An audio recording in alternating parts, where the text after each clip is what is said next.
Hi friends, வணக்கம். Welcome to Kuzhali kitchen. இன்றைக்கி நம்ம குழலி கிச்சனில் எங்கே போய்கிட்ருக்கோம் அப்படின்னா, நேபாளத்தின் தலைநகரமான காட்மண்டுக்கு தாங்க போய்கிட்ருக்கோம். அந்த காட்மண்டில் தான் இந்த பசுபதிநாத் டெம்பிள் இருக்குது. இந்த பசுபதிநாத் டெம்பிளை பார்க்க தான் போயிட்டுருக்குறோம். இந்த பசுபதிநாத் டெம்பிள் வந்து காசி மாதிரிங்க. காசியில் என்னெல்லாம் ஃபாலோ பண்ணுறாங்களோ அதெல்லாம் இந்த பசுபதிநாத் கோவிலில் ஃபாலோ பண்ணுவாங்கங்க. இப்போ அப்படி தான் உள்ளார போய்கிட்ருக்குறோம். இதுக்கு 2 வழி இருக்குது. ஒரு சைடு பார்த்திங்கன்னா நம்ம படிக்கட்டில் ஏறி வரணும். நான் யூடியூப்பில் வீடியோவில் பார்க்கும்போது பார்த்தேன், நிறைய படிக்கட்டுகள் ஏறி வந்தாங்க. இந்த ரகுதாபான்னு ஒரு யூடியூப் சேனல் பார்த்தேன். அதில் பார்த்தா நிறைய படிக்கட்டுகள் இருந்துச்சு. நான் ஏறி வரணுமோன்னு நினச்சேன். ஆனால் நாங்கள் வந்த சைடு பார்த்தா படிக்கட்டுகளே இல்லை, அழகாக நடந்து போகிற மாதிரி இருந்துச்சு. அதனால் ரொம்ப ஈஸியாகவே இருந்துச்சு. நாங்கள் காலையில் 6 o'clock எழுந்து இந்த கோவிலுக்கு வந்துட்டோம். நான் போன வீடியோவில் சொல்லியிருப்பேன், நான் நைட்டு வந்து தங்கிட்டோம். நம்ம மனக்காமனா போயிட்டு வந்து பசுபதிநாத் அப்படின்ற ஒரு இதுலேயே ரெஸ்டாரண்ட்லேயே நம்ம தங்கிட்டோம் அப்படின்னு காட்டேஜில் புக் பண்ணியிருந்தாங்க. அது பேர் கூட பசுபதிநாத் காட்டேஜ் தான். அங்கே தங்கியிருந்தோம். தங்கிட்டு காலையில் எழுந்து குளிச்சுட்டு நாங்கள் இந்த பசுபதிநாத் கோயிலுக்கு வரோம். கிட்டக்கே தான், வாக்கபிள் டிஸ்டன்ஸ் தான். அங்கேருந்து நாங்கள் தங்கியிருந்த இடத்துலேருந்து இது ரொம்ப வாக்கபிள் டிஸ்டன்ஸு. இப்போ பாருங்கள், நான் வந்து நேராக நான் உங்களை அழிச்சுன்னு போகிறேன். இந்த குளக்கரையிலேயே இந்த குளக்கரை பார்த்தா இது என்ன ஆறுனா பாகுமதி ஆறுன்னு சொல்லுவாங்க. பாகுமதி ஆறு இல்லைன்னா பாகுமதி ஆறு அப்படின்னு சொல்லுவாங்க. அந்த ஆத்தங்கரையிலே இந்த காசியில் வந்து தன்னுடைய கடைசி வாழ்க்கையோட கடைசி பகுதி அங்கேயே முடிச்சுட்டு அங்கேயே இறந்து போவாங்க நிறைய பேர். அதே மாதிரி இங்கேயும் பாருங்கள், இதெல்லாம் வந்து டெட் பாடி தான். இங்கே இருந்து தங்கி இறந்து அந்த காசியில் நடக்கிற மாதிரியே இந்த ஈமக்கிரியைகள்லாம் இங்கேயும் நடக்குமாங்க. இந்த பசுபதிநாத் டெம்பிளில் இந்த பாகுமதி ஆற்றங்கரையில் வந்து நடக்கும் அப்படின்னு சொல்லிட்டு சொன்னாங்க.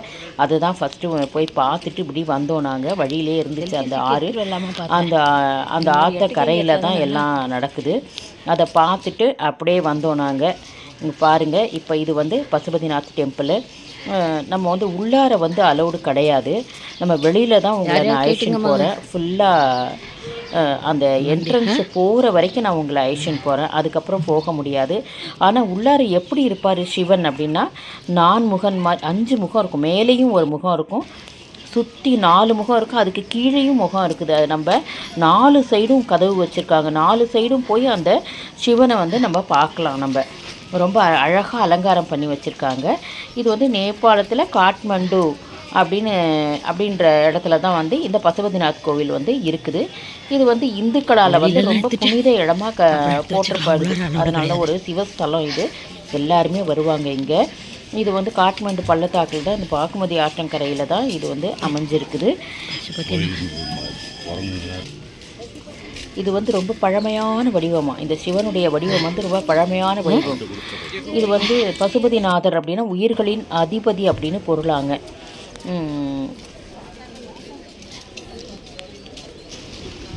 இதோட சிறப்பு வந்து என்னென்னா, இது யுனெஸ்கோ தலமாங்க. இது உலக பாரம்பரிய தலமாக அங்கீகரிக்கப்பட்டதுங்க. பாருங்கள் எவ்வளோ புறாக்கள் அழகாக இருக்குங்க. நிறைய புறாக்கள் இருக்குது. அப்புறம் குரங்குகளும் ரொம்ப நிறையா இருக்குதுங்க.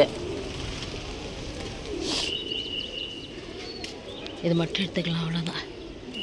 அதுக்கப்புறம் விட்டுவாங்க. இது எல்லாமே நம்ம போகிற வழி தான். இது அந்த இதான் என்ட்ரன்ஸ்ன்னு நினைக்கிறேன். அதுக்கப்புறம் விட மாட்டாங்க, அது வரைக்கும் எடுத்துக்கலாம்.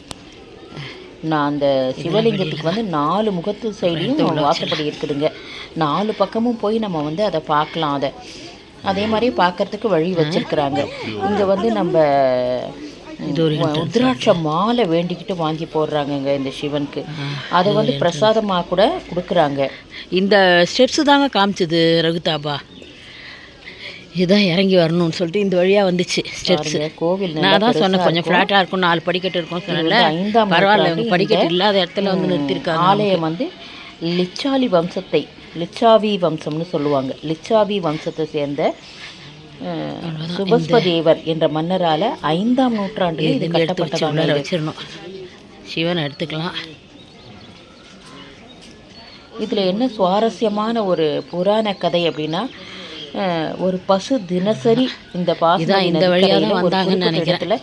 தானாகவே வந்து பால் சுரப்பதை கண்டு மாடு மேய்ப்பர் அந்த இடத்த தோண்டி பார்க்கும்போது சுயம்பு சிவலிங்கம் வந்து கண்டெடுக்கப்பட்டதாக வந்து கதைகள்லாம் சொல்கிறாங்கங்க.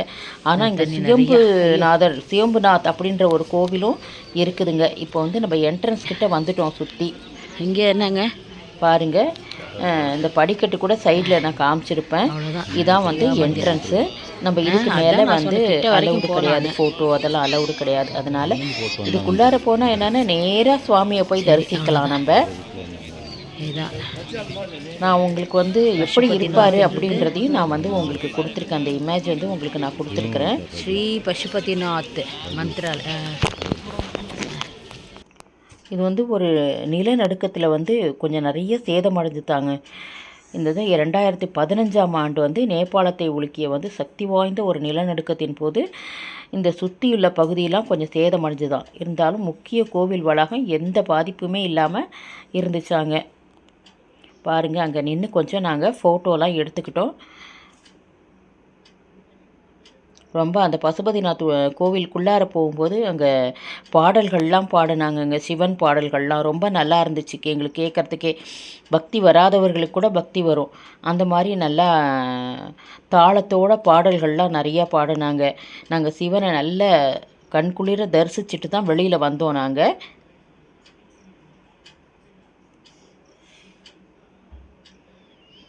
பாருங்கள், இப்படி தான் இருப்பார் சிவன் உள்ளார. அதுதான் உங்களுக்கு நான் காமிச்சிருக்கேன். மேலே ஒரு முகம், கீழே 4 பக்கமும் 4 முகம் இருக்கும். அதே மாதிரியே கீழேயும் இருக்கும் முகம். பாருங்கள், இதுலேயே நான் காமிச்சிருக்கேன். இங்கே இருக்கிற அந்த பட்டாச்சாரியர்கள் பிராமணர்கள் இருப்பாங்கல்ல, அங்கே வந்து தலைமுறையாக இருக்கிறாங்களாங்க. அவங்களாம் வந்து கர்நாடகா ஆந்திராவை சேர்ந்தவங்க தான். இங்கே நிறைய குரங்குகள் இருக்குதுங்க. பாருங்கள், அதெல்லாம் கொஞ்சம் சிலதெல்லாம் வித்தியாசமாகவே இருந்துச்சு. அதுக்குன்னே எடுத்திருந்தேன் நான். இந்த கோவிலில் வந்து ஒன்லி ஹிந்துஸ் தான் அலவுடா. மற்றவங்களாம் வந்து இந்த பாகுமதி ஆற்றின் அந்த கரையிலேருந்து பார்க்கலாமா. அந்த கோவிலுக்குள்ளே அலோவ் பண்ண மாட்டாங்க போல இருக்கு. சிவன் ராத்திரி சமயத்துலலாம் எல்லா ஊர்லேருந்தும் இங்கே வருவாங்களாங்க. ரொம்ப ரஷ்ஷாக இருக்குமா. நாங்கள் இந்த சிவனை பார்த்து முடிச்சுட்டு ரொம்ப நல்லா தரிசனம் பண்ணிவிட்டு அப்படியே நடந்து போகிறவங்க ஒரு கிலோமீட்டர் தூரத்தில் வந்து சக்தி பீடம் இருக்குது அப்படின்னு சொல்லிட்டு சொன்னாங்க.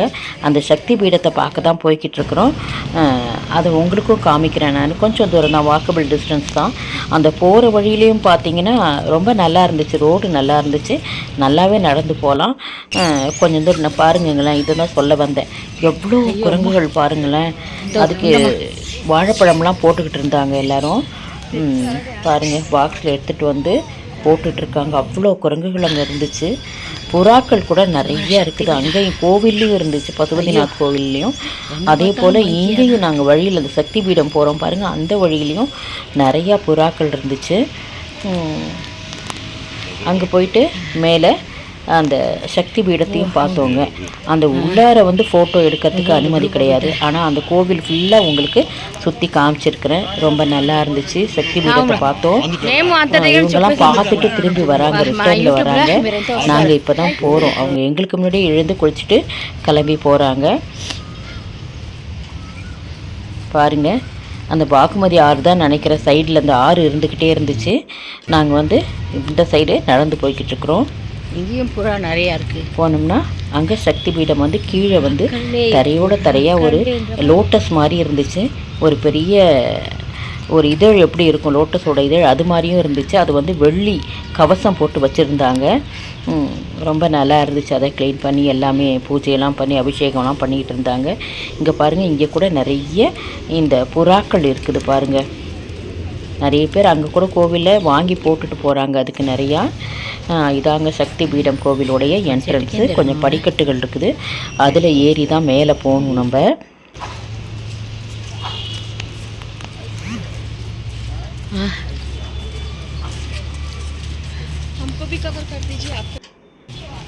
மேலே ஏறி வந்தாச்சுங்க. வந்துட்டு அதுக்குள்ளே இருக்கிற கோவில் வந்து எப்படி தாங்க இருக்குது. இந்த சக்தி பீடத்தை பார்க்குறது ரொம்ப சிறப்பு அப்படின்னு சொன்னாங்க. அதனால் இங்கேயும் நாங்கள் நடந்து வந்து பார்த்துட்டு திரும்பி போகும்போது கொஞ்சம் தூரம் அதிகமாகிடுச்சு. அதனால் கார் வச்சுட்டு காரில் ஷேர் பண்ணிவிட்டு நாங்கள் எல்லாருமே ஒரு குரூப் வந்தவங்க அப்படியே அதில் போயிட்டோம் நாங்கள் ரூமுக்கு. ரொம்ப திருப்தியாக இருந்துச்சு. ரொம்ப இதுக்கெல்லாம் ஒரு பிராப்தம் வேணும் அப்படின்னு சொல்லிட்டு சொன்னாங்க. இது மாதிரி இந்த பசுபதிநாத் கோவில் வந்து காசிக்கு ஈக்குவல்னு சொன்னாங்க. அதனால் அந்த காசிக்கு போக முடியாட்டினாலும் இந்த கோவிலை போய் நம்ம மிதிச்சிட்டோம்னாலே நம்மளுடைய பாவங்கள்லாம் தொலைஞ்சிரும் அப்படின்னு சொல்லிட்டு சொன்னாங்க. அதனால் சுவாமியை தரிசனம் பண்ணிவிட்டு அப்படியே வந்து இந்த சக்தி பீடத்தையும் பார்த்துட்டு அதுக்கப்புறம் வந்தவங்க. உங்களுக்கு இந்த காணொலியில் வந்து நான் இது ரெண்டுத்தையும் தான் காமிச்சிருக்கிறேன். இதுவும் அந்த பசுபதிநாத் எப்படி இருப்பார் அப்படின்றதுக்காக தான் இந்த அங்கேயே விற்கிறாங்க. பசுபதிநாத் கோயில்கிட்டேயே இருக்கிற கடைகளில் தான் அது விற்றாங்க. அதை முடிச்சுட்டு நாங்கள் இப்போ காரில் வந்துக்கிட்டு இருக்கோங்க ரூமுக்கு போகிறதுக்கு. அப்படி வழியில் இந்த கோவில் இருக்குது பாருங்கள், இது சுயம்புநாத் கோயில் அப்படின்னாங்க. சரி நாங்கள் காரில் ஏறிட்டோம், அதனால் சரி இறங்கலைங்க. அப்படியே ஒரு சுவாமியை மனசில் நினச்சிட்டு அப்படியே போய் சேர்ந்துட்டோங்க. உங்களுக்கு கண்டிப்பாக இந்த வீடியோ பிடிச்சிருக்குன்னு நினைக்கிறேன். அப்படி பிடிச்சிருந்தா குழலி கிச்சன் சேனலை like, share, comment and subscribe my dear friends. இது போல் ஒரு அழகான காணொளியில் மீண்டும் நாம் சந்திக்கலாம். நீங்கள் பார்க்கும்போது அந்த லைக் பட்டனை தட்டிட்டு பாருங்கள் ஃப்ரெண்ட்ஸ். இப்போ தான் முதலாக நீங்கள் வந்து குழலி கிச்சன் காணொளியை பார்க்குறீங்கன்னா சப்ஸ்கிரைப் பண்ணிவிட்டு பாருங்கள் ஃப்ரெண்ட்ஸ். வாழ்க வளமுடன். நன்றி.